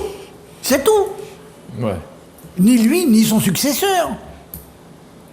Donc, il faut bien comprendre qu'une politique n'a de chance d'avoir un effet que si elle est acceptée par ceux à qui elle s'applique. Ouais. Si les gens refusent, parce que c'est une politique qui va un coup par là, qui est erratique, et qui n'est plus lisible, qui n'est plus compréhensible, les gens ne vont... Comment veux-tu que les gens puissent accepter ça? Ils ne vont pas l'accepter. Aujourd'hui, il faut rester chez soi. Demain, on peut sortir. Enfin bon, Charles? ça défie, ça défie Bon, pour la logique. Vas-y. Oui. Que les mesures évoluent avec l'épidémie, ça ne me gêne pas. C'est normal, ça. C'est normal. non, oui, parce que l'épidémie évolue, les variants, les mutations ne sont pas prévisibles. Et d'autre part, par exemple, on ne savait pas, il y a quelques mois, qu'il faudrait une troisième dose, et voire même, j'ai vu que Biden, en grande pompe, s'est fait mettre une quatrième dose. Oui, moi Bon. j'ai un ami qui a déjà pris 4 doses. Bon. Et même un Bon. 5e. Bon. Donc, Un autre mais qui a pris 5 ce doses. que l'on sait, c'est que les doses diminuent la charge virale. Ça, on le sait. Oui. Ça diminue Alors, la charge virale. Laissons Bon. Charles finir son propos sur ça. Mon commentaire, c'est que il ne peut pas avoir parlé comme ça sans avoir eu l'aval de plusieurs autorités, notamment le Premier ministre, le ministre de la Santé et le président de la République lui-même. Tu parles du gouvernement martiniquais. Non, le porte-parole du gouvernement. Oui. Le Ah, Gabriel porte-parole. Attal, Ah oui, évidemment. Et donc, c'est une lecture de la situation qui est claire. Tout le gouvernement est d'accord pour cette position-là. Et c'est un choix qu'ils devront assumer par la suite. Parce que je ne suis pas certain que ce choix-là... Enfin, quel intérêt y a-t-il à donner comme consigne le moins-disant par rapport aux conditions sanitaires? Alors que vous avez pendant très longtemps, comme disait Karl, pendant très longtemps, encouragé les gens à être prudents, à pratiquer les gestes barrières et à porter le masque. Qu'est-ce que ça coûtait que de recommander le même comportement, sinon que de faire ce que j'appelle, moi, un petit peu de populisme, c'est-à-dire, ou alors, aller dans le sens du vent, tout le monde en a assez, et puis faire un petit peu d'électoralisme. Oui, parce que, Oui. bon, il faut lire cette décision à l'aune de l'enjeu. l'échéance électorale. Mais alors, pour reprendre, pour poursuivre ce qu'a dit Karl à propos donc, du porte-parole, parce que moi j'ai trouvé un peu de cynisme. Et tu as dit donc c'est extraordinaire, mais moi je dirais extraordinaire, mais extra-ordinaire. ordinaire, absolument. D'accord? Parce que ce monsieur a dit ce matin que le droit de vote est un droit constitutionnel. Pourquoi on devrait l'interdire? Et le droit à la vie. Alors qu'il ne s'agit pas de ça. Hein. Peu importe. Mais les autres, les libertés qui ont été... Ah bon, depuis 2 ans. Pendant Elles ne 2 sont pas ans, constitutionnelles. Elles ne sont pas Les constitutionnelles. J'ai trouvé ce propos complètement cynique, mais d'un cynisme, mais qui caractérise quelque part cette équipe, hein, d'une certaine manière, on peut dire. Ouais. Ça, Philippe Saïev, vous êtes tous exprimés sur M. Attal. On peut passer à autre chose. Une remarque quand Oui. même, il faudrait se poser la question de savoir quel est l'état exact des conséquences de cette maladie. Parce qu'on regarde les chiffres à l'hôpital, ce n'est pas encore la situation de panique. Il y a quand même une évolution dans cette pandémie. Non, je suis d'accord sur le fait que les mesures d'allègement sont effectivement curieuses, ok? Bien, mais elles répondent effectivement à une demande profonde. Mais vous avez aussi l'évolution de la maladie. Il semble, n'est-ce pas, que cette pandémie, je sais pas, est en voie, n'est-ce pas, d'affaiblissement, semble-t-il. Avec Omicron. D'accord, oui, mais je ne sais pas, y a-t-il de nouveaux variants? Voilà, Je on ne sais sait pas. pas. On ne sait Non, pas. pour On ne sait l'instant, pas. non. Alors moi, Hein? Pour Pour l'instant, l'instant, non. on avait parlé d'un Delta Cron, Oui, donc en oui. Turquie. Ou A je ou me genre rappelle type pas. B, je ne sais pas. Voilà. Ouais. Et bon, pour l'instant, on l'instant, n'en parle plus. Donc la pandémie On en parle semble plus. ça. Tout à fait, oui. bon, Mais est-ce qu'elle Il faut semble- bien avoir cette considération-là. Oui. Mais est-ce que c'est par rapport à l'élection que pour l'instant on en parle moins, donc on a l'impression que, ou est-ce que c'est réel? On peut aussi se Je poser la pense que question. Alors, les moi, informations qu'on a, c'est une réalité. la réalité est la suivante, c'est qu'il y a une augmentation depuis 3 semaines en France Oui, non. du nombre de contaminations et du nombre de morts. Bon, il n'y a pas encore, parce qu'il y a un décalage Entre, nécessairement de 2 ou 3 semaines entre le nombre de contaminations et le nombre de gens qui vont à l'hôpital et ensuite du nombre Bien qui sûr. vont dans les urgences. Bon, et c'est ça. Mais le nombre de morts augmente.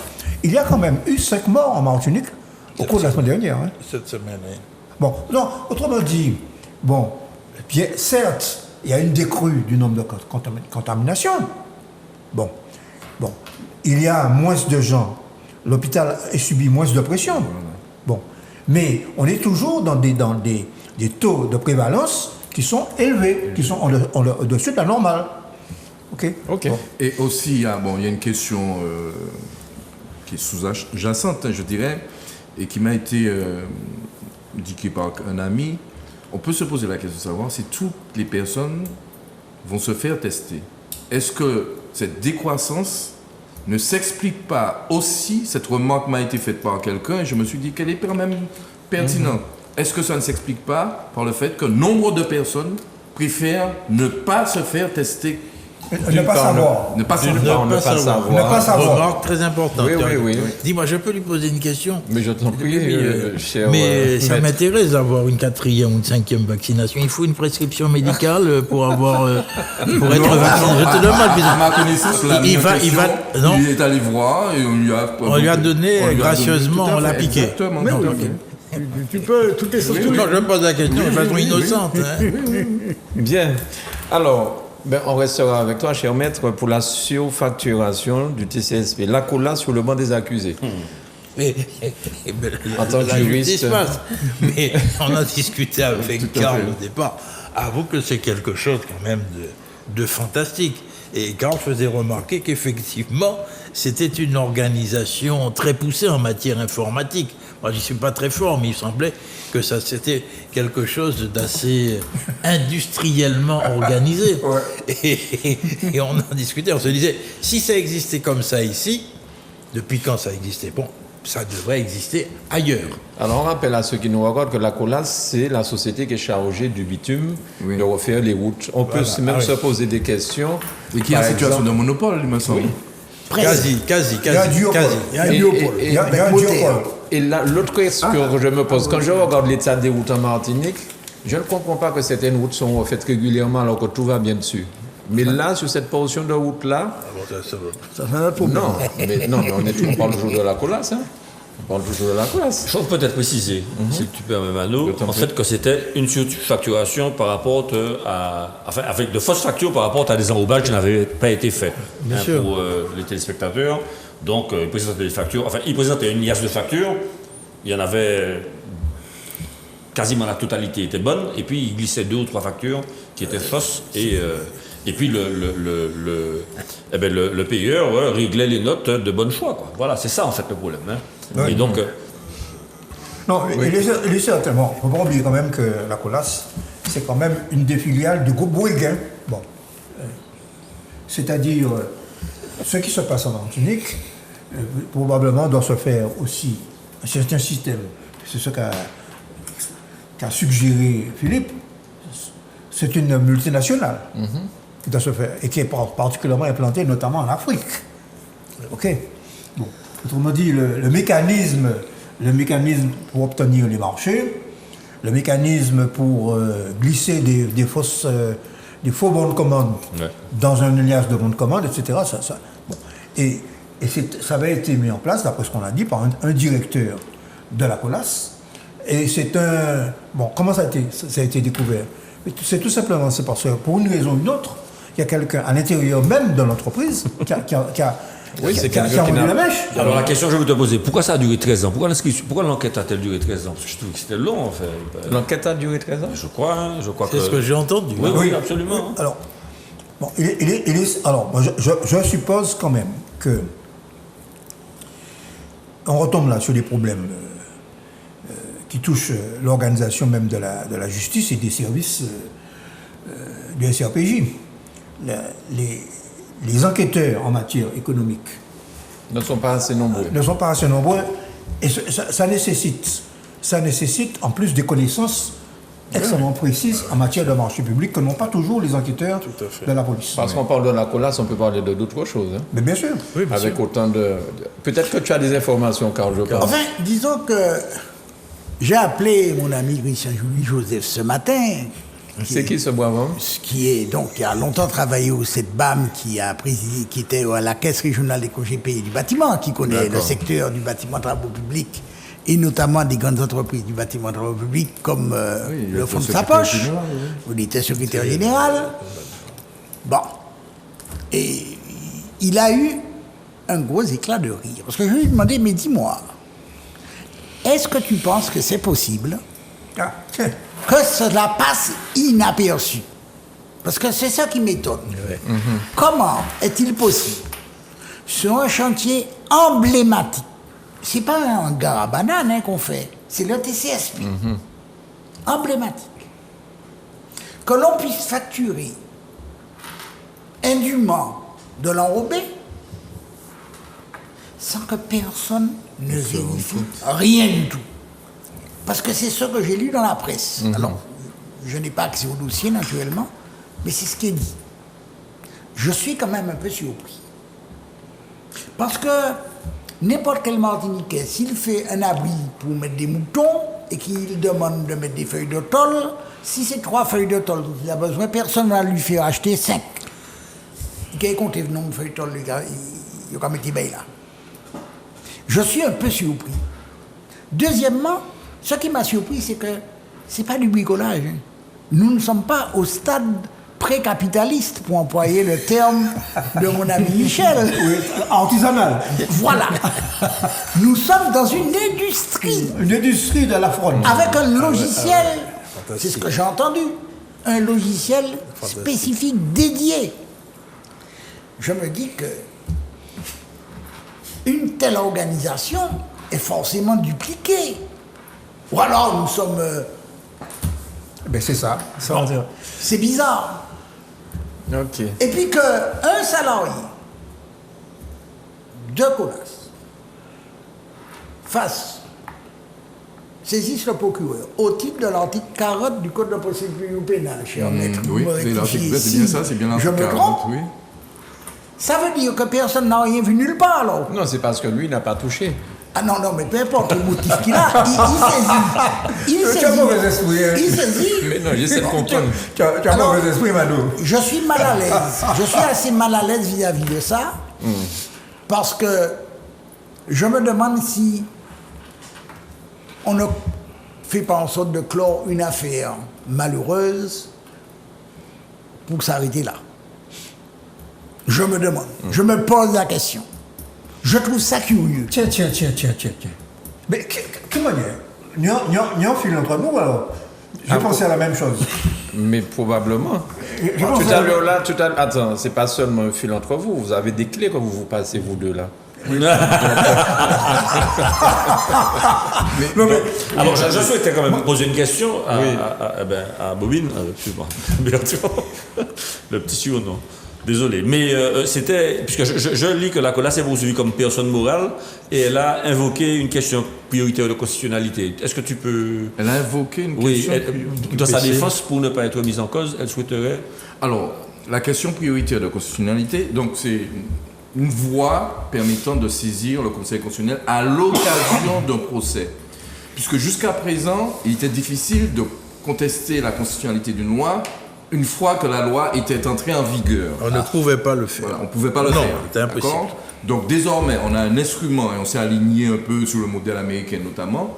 Donc on peut, à l'occasion, donc je dis en quelque sorte, il s'agit donc de dire à l'occasion d'un procès, la loi qui me sera applicable, je pose la question de la constitutionnalité de la loi. Et Dans à mon ce cas, titre- dans mon cas. Dans mon cas. D'accord. Dans le procès concerné, le procès. uniquement. Alors, D'accord. une des explications possibles de cette durée de l'enquête, c'est le fait qu'on a quand même affaire à une multinationale qui a les moyens de se payer des avocats qui font de la procédure. Hein. Ah, qui sont très forts, bien sûr. Ok. Puisque, Bon, je parle sous le couvert d'un ancien avocat. Un excellent avocat, c'est avant tout un bon procédurier. Absolument. Mais écoutez, on va peut-être y venir. Mais le bon juriste, il est fait pour quoi? Pour ne pas appliquer la loi de façon légale. Ah, Nous y viendrons totalement. Tiens. Nous y viendrons Tiens, totalement. tiens. Mais oui. Tiens. Mais tu crois que la vérité existe, mon cher Michel? Il y a une vérité. Le crois-tu vraiment? Tu veux que je te prenne des exemples? Mais la vérité n'existe pas, elle n'est pas une. Elle est diverse, elle est multiple pour plusieurs exemples. Tu veux pas quoi? Je dois prendre un exemple. Hein. Une étude qui avait été faite aux États-Unis, une vieille étude. On a pris 2 groupes de personnes. Ok? Il y avait un groupe qui travaillait sur les lettres, un autre qui travaillait sur les chiffres. Et on met au tableau une barre verticale avec 2 demi-cercles. On pose la question, qu'est-ce que ça représente? Alors, ceux qui travaillent sur les lettres, c'est un B. Hein. Ceux qui travaillent sur les chiffres, mais c'est un 13. Bon, deuxième exemple. C'est un fait réel. Hein. C'est une mère qui amène son petit bonhomme de 6 ans en classe. Ok. Et il revient de l'école. On lui dit, tu as passé une bonne journée? Ah oui, c'était formidable. J'ai connu un camarade, vraiment je l'apprécie. Comment il s'appelle? Mamadou. La mère lui pose la question, mais quelle est sa couleur? Bleu. Pourquoi? Mais c'est à partir de sa banque de données à lui. Il a vu qu'il avait un blouson bleu, donc c'est un bleu. Mais avec la banque de données de la mère voit les choses de façon différente. Alors Michel, les choses étant ce qu'elles sont, mon cher, oui. Tu sais, c'est surtout pas le juriste qui va croire qu'il y a une seule vérité. Alors, docteur, Tu parles comme le général de Non, Gaulle, là. c'est pas tant dans la dimension juridique, mais au-delà, et on en a parlé avant le début de l'émission. Moi, ce qui m'interpelle, alors, bien évidemment, on voit bien qu'il y a un dysfonctionnement. Parce que comment cela a pu se réaliser? Donc, il y a un défaut à un niveau. Donc, il y a des gens qui n'ont pas fait convenablement leur travail. Donc, il y a ces dysfonctionnements, mais qui sont corrélés parce qu'on constate que ces affaires, de plus en plus, donc, se multiplient en Martinique. Moi, je crois que c'est dû à ce sentiment, on en parlait, d'impunité qui anime certaines personnes. D'accord? De croire que je ne risque rien, je n'encours rien et que ça va passer comme une lettre à la poste. Je crois que c'est ce sentiment d'impunité qui nous permet de comprendre, effectivement, parce qu'il y a ce genre d'affaires, c'est en train de se multiplier à Martinique, chose qu'on ne connaissait pas il y a encore, je dirais, une vingtaine d'années, une trentaine d'années.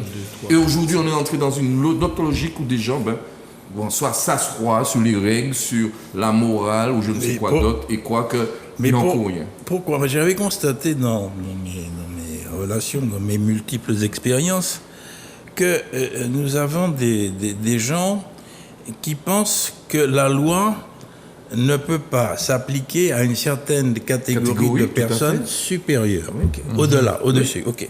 Et que donc ils pensent, et j'ai des exemples précis, je ne dirai pas non, bien sûr.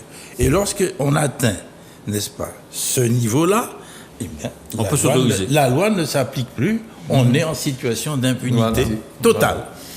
Pour compléter ce que disait Bertrand, l'impunité, parce que j'ai regardé un petit peu, j'ai cherché, donc c'est l'une des 7 causes, donc je lis, l'impunité, la mauvaise gouvernance, un cadre flou, le manque de transparence, l'absence d'éthique professionnelle, le gain qui est tout, et puis le dernier, ce sont les institutions faibles, et enfin, l'avant-dernier, institutions faibles et la culture corporatiste. C'est en fait les causes des fraudes. Plus l'impunité, plus le sentiment d'impunité. Et ce genre de choses-là, Michel va rire de joie, ce genre de comportement concerne surtout les pays en voie de développement. Et alors que je marque un bout pour dire finalement que nous ne sommes pas un pays en voie de développement, ce genre de comportement-là te donne raison pour dire que nous sommes un pays mal développé avec ces dérapages-là. Nous sommes un pays qui a l'apparence du développement, mais qui est profondément Exactement. en voie de développement. Dans beaucoup de domaines, c'est pour ça que j'ai utilisé l'autre jour l'expression de secteur pré-capitaliste. Bon. Mais il y a quand même une sanction qui a été demandée par le procureur qui a attiré mon attention. C'est l'interdiction des marchés publics pendant 3 ans. Je crois que c'est la sanction peut-être la plus efficace concernant la colasse. Et ça risque d'ailleurs d'être utilisé par les intéressés parce que ça va avoir un effet sur l'emploi. D'où l'a occupé la question. Ça va avoir un effet sur Donc c'est bien pour ça que je demandais.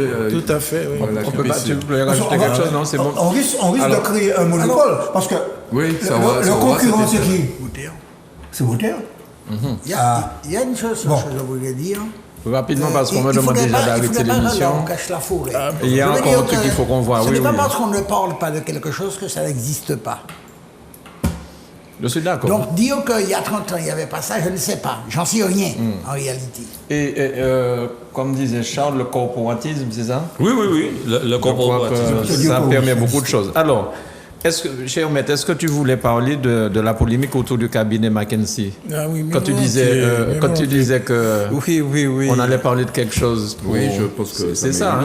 Oui. Qu'est-ce que c'est que cette polémique? Je pense que ça mérite. C'est la même chose que la colasse. Hein. C'est la même chose que la colasse, mais il y a c'est le quelque chose, C'est gouvernement. pas totalement la même chose. C'est pas totalement la même Il y a chose, il y a plusieurs quelque chose problèmes. d'autre. Il y a plusieurs problèmes. Bon, Alors. vous savez que le Sénat, il a publié son rapport le 17 mars, qu'il compte effectivement engager une action, n'est-ce pas, judiciaire. Vous connaissez l'histoire de ce cabinet McKinsey, Non, n'est-ce pas? justement. Vas-y. Alors, Dis-nous en quelques c'est un mots. cabinet de consulting, n'est-ce pas? Américain. Ok. International, ils sont dans 65 pays. Et ils donnent des services de conseil dans tous les domaines, ok? À la disposition de. Ok. Et il apparaît que M. Macron et son gouvernement ont fait appel à ce cabinet McKinsey, ok? Très souvent. Très souvent. Je ne vais pas aborder ce problème-là, je vais aborder le problème à un autre niveau. Il faut que l'on fasse bien attention au fait que l'optimisation fiscale n'est pas un délit. Oui. Je m'explique. Oui. Ah non, absolument pas. Non, c'est la meilleure façon de ne pas appliquer la loi de façon légale. C'est-à-dire, ça. tu c'est veux pas c'est payer tous exactement tes impôts, donc tu as des niches fiscales, et bien tu en profites. Et si tu as des avocats super spécialisés, ben, Voilà. ça arrive à des résultats très intéressants. Et notamment ce cabinet, qui avait de nombreuses affaires, il ne payait pas d'impôt sur les sociétés en France. Ok. oui. Parce que il bénéficiait effectivement de conseils qui lui permettaient d'échapper. Alors, ça, à mon avis, là se pose un problème important. C'est le problème de morale. Il y a un problème de morale à 2 niveaux. Faire appel à des cabinets de conseil, n'est-ce pas, de cette dimension-là, Ouais. qui apparemment ne respectent les règles, ne paient pas d'impôts.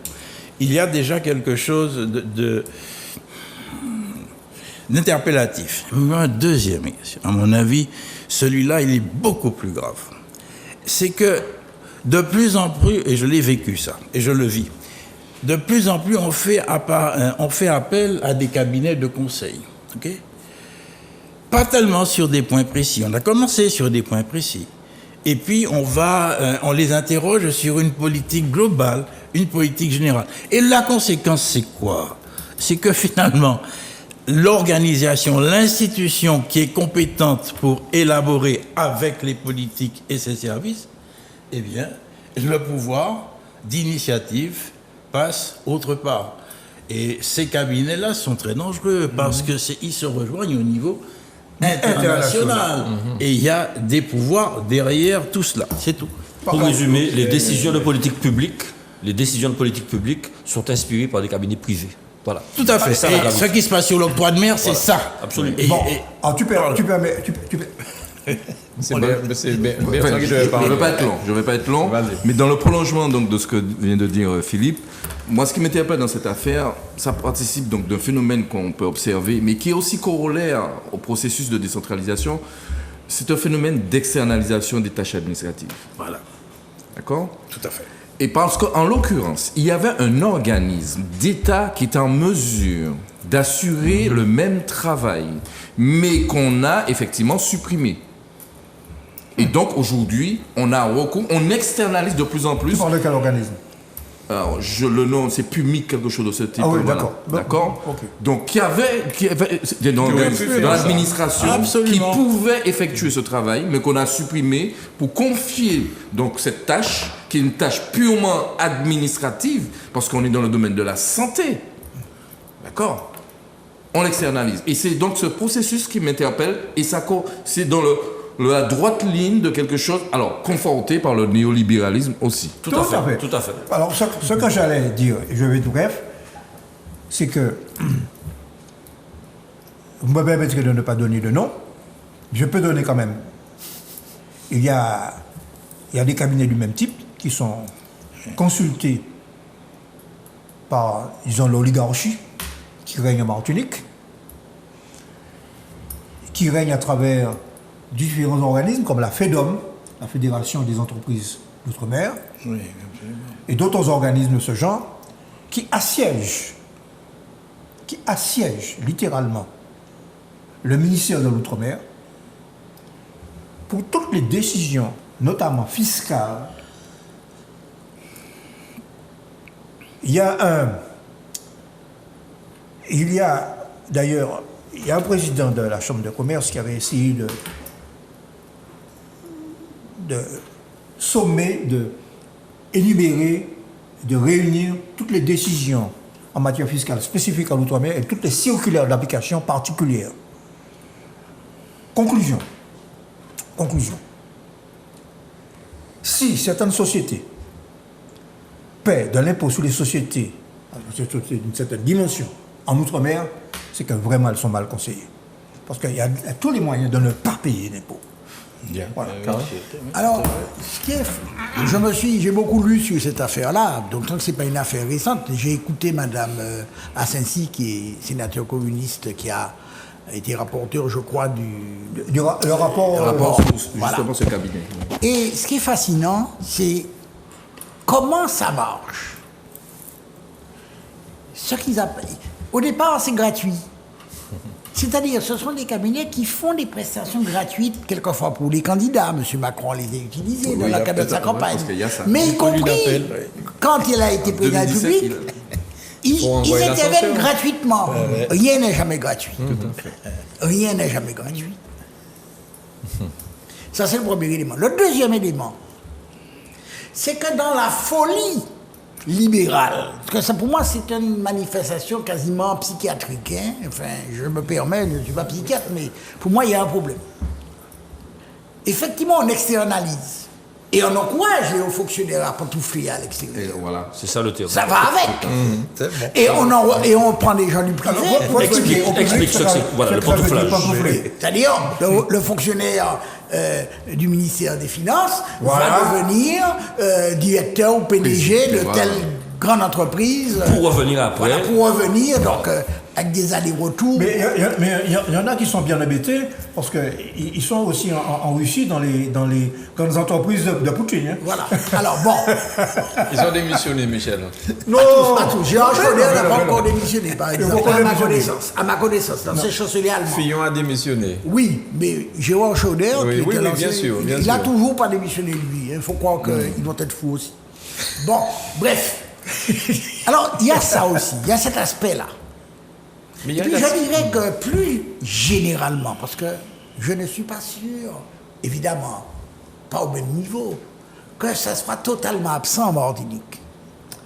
Je trouve que dans les collectivités, on a un goût immodéré pour ce qu'on appelle des AMO.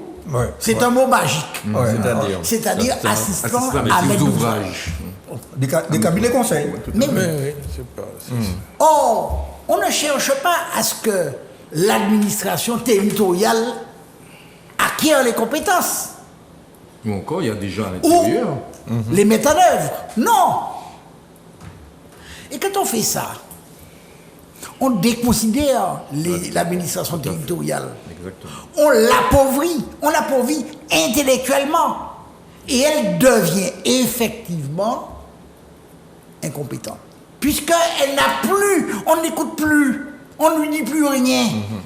Elle est là, elle assiste. On lui demande de porter du papier. Et j'en connais des gens qui se sont Je trouvés... crois que Charles n'est pas d'accord sur Non, le non, porter non, le mais- papier, ça non, ça ne va pas. Dans le caricature un petit peu. C'est une caricature. Caricature. Je connais des fonctionnaires territoriaux, je ne dirais pas dans quelle collectivité, qui se sont sentis mal à l'aise par rapport à ça. Ouais. Et il faut faire attention. Je ne suis pas contre les AMO, pas en principe. Oui, bien sûr. Il y a des cas où c'est nécessaire. Mais il faut toujours faire en sorte que lorsqu'on confie à un partenaire extérieur une mission, la mission se déroule sous le contrôle de la collectivité et donc dans son administration. C'est là où il y a une défaillance. Et c'est là où ça ne se fait pas. Qu'est-ce qui se passe? Eh bien, on donne une mission. À la fin de la mission, je ne vais pas citer, hein, parce que vraiment, ce serait pas gentil. Mais je pourrais, pour ceux qui veulent, hein, ils remettent 2 pavés de 500 pages que personne ne va lire, mais que de toute façon, personne ne peut comprendre pourquoi. Parce que le travail qu'ils remettent, c'est la synthèse d'un ensemble de travaux. Or, si vous ne vous êtes pas occupé des travaux, vous êtes dans l'incapacité de comprendre ce qui est là. Bien sûr. Ouais. C'est comme si on se contente de lire le Code civil sans la jurisprudence. Enfin, je ne sais pas. Enfin, vraiment, c'est pas sérieux. Il faut faire attention. Il faut être vigilant. Oui, ça existe là-bas à un niveau vraiment très important, avec une interpénétration. On parle de scandale hein, pour l'Élysée. Oui. là. Non, mais C'est en train de prendre de l'ampleur. hein. évidemment, évidemment. Un scandale. Alors, d'après ce que j'ai compris, Le la camarade manière. je n'en parle. J'ai pas regardé. Pas encore. Pas encore.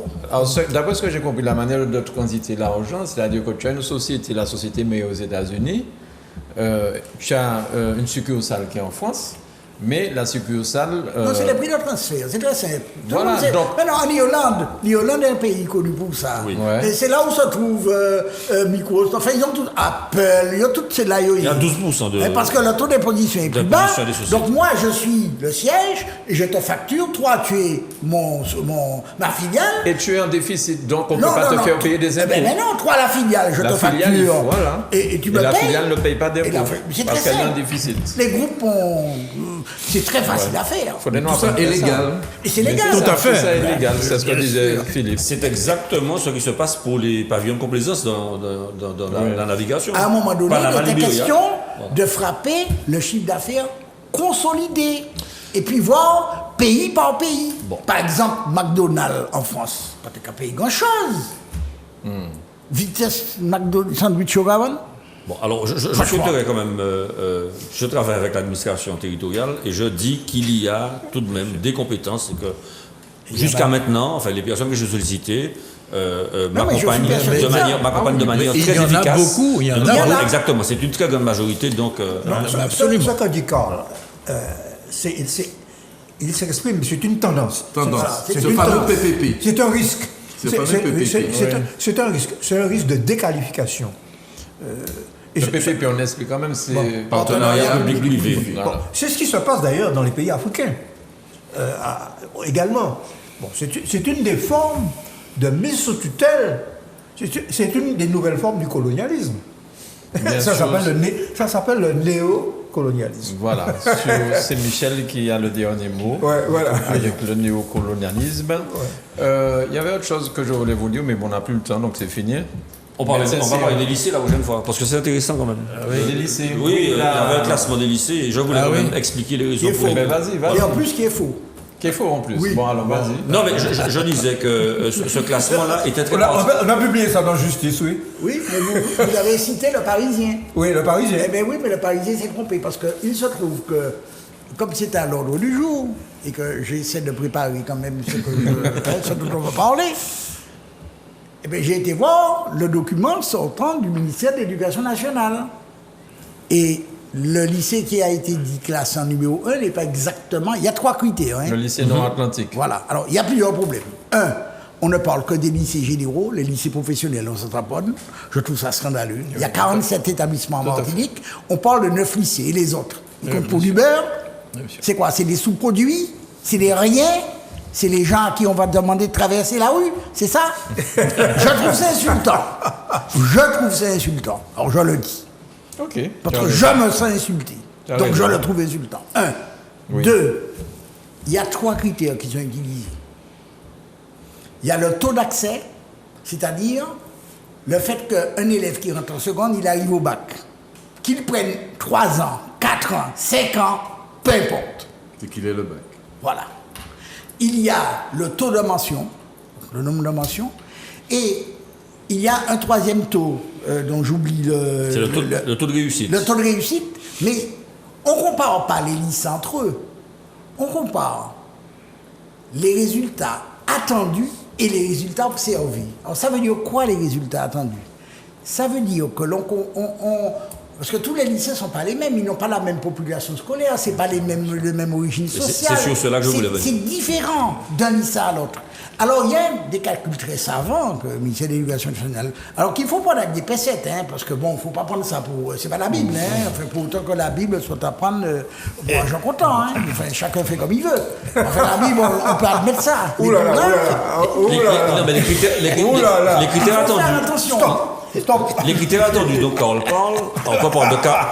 on parle de caractéristiques scolaires et de critères sociodémographiques. Alors, critères attendus, ça ne veut pas dire grand-chose, mais je vais un petit peu expliciter. Est-ce que les élèves du lycée prennent des cours particuliers? Est-ce qu'il y a l'éloignement de la résidence par rapport à l'établissement? Est-ce que le milieu socio-professionnel des parents permet un accompagnement individualisé de l'élève? Est-ce que ce sont des élèves qui bénéficient d'un équipement Internet? Est-ce qu'ils ont une pièce dans laquelle ils peuvent s'isoler pour travailler tranquillement, ou alors ils travaillent devant la télévision? Est-ce qu'il y a des petits frères et petites sœurs, et sont-ils en charge des petits frères et petites sœurs? Et enfin, etc. Et donc, quand on prend ces critères-là et on secoue la boîte pour les critères attendus et qu'on a des résultats, on voit bien qu'effectivement, l'appréciation est un petit peu biaisée, quoi. Voilà ce que je voulais dire. Alors, il y a des lycées pour lesquels l'accompagnement des élèves est peut-être mieux réalisé, ça peut arriver. Et ça ne veut pas dire que le lycée et que la formation qu'il dispense est moins bonne. Je prends un exemple. Supposons un lycée où il n'y a que des gens des classes aisées, des enfants de classe aisée. Ben, il y a de grandes chances que la grande majorité arrive et obtienne les diplômes prévus. Il n'y a aucun problème. Un peu comme le lycée Chelcher à l'époque. On peut dire ça. Donc la valeur ajoutée de l'établissement sera sans doute plus faible qu'un établissement comme, je ne sais pas moi, le lycée Nord-Atlantique, ou le lycée Joseph Pernock, ou le lycée Montgérald, ou le lycée, comment elle s'appelle, de Ducoste, j'oublie, qui s'est dit la pierre, non, c'est pas ça, c'est au Mont-Rouge. Enfin, peu importe. Où il y a des élèves de milieux qui ne sont pas aussi favorisés, et où donc, par conséquent, les équipes pédagogiques doivent faire beaucoup plus d'efforts pour leur permettre d'atteindre les objectifs prévus. Donc c'est ce qu'on appelle la valeur ajoutée par établissement que l'on regarde. Alors, merci pour ces explications. Alors, un dernier point, j'ai cru comprendre qu'il y avait un lycée qui était en grève dans le Nord, justement. C'est le lycée Joseph Pernock qui était en grève. Loin. Voilà. Parce qu'on voulait supprimer une filière, c'est ça? Alors on voulait supprimer deux filières. Une filière sur le bois, l'eau, et puis une filière, un CAP agent qualité de l'eau. Oui. Alors, il y a un report de l'examen de la situation à l'année prochaine. Donc c'est... La gare sont maintenues cette année. Pour le moment, c'est suspendu. C'est suspendu. La décision est suspendue. Bien. Qu'est-ce que tu as demandé, M. Saint-Pierre? Non, il m'a dit la réponse. C'est suspendu. Ah, c'est suspendu. Merci beaucoup pour cette émission. Vraiment, là encore, les téléspectateurs et téléspectatrices de télévision doivent être bien contents d'apprendre autant de choses avec vous. Et moi, le premier, j'apprends tous les jours avec vous à chaque émission. Donc, merci, messieurs. Merci. Merci, messieurs. À la prochaine. À la prochaine. Passez un excellent week-end. Et puis, à bientôt. Merci chez vous.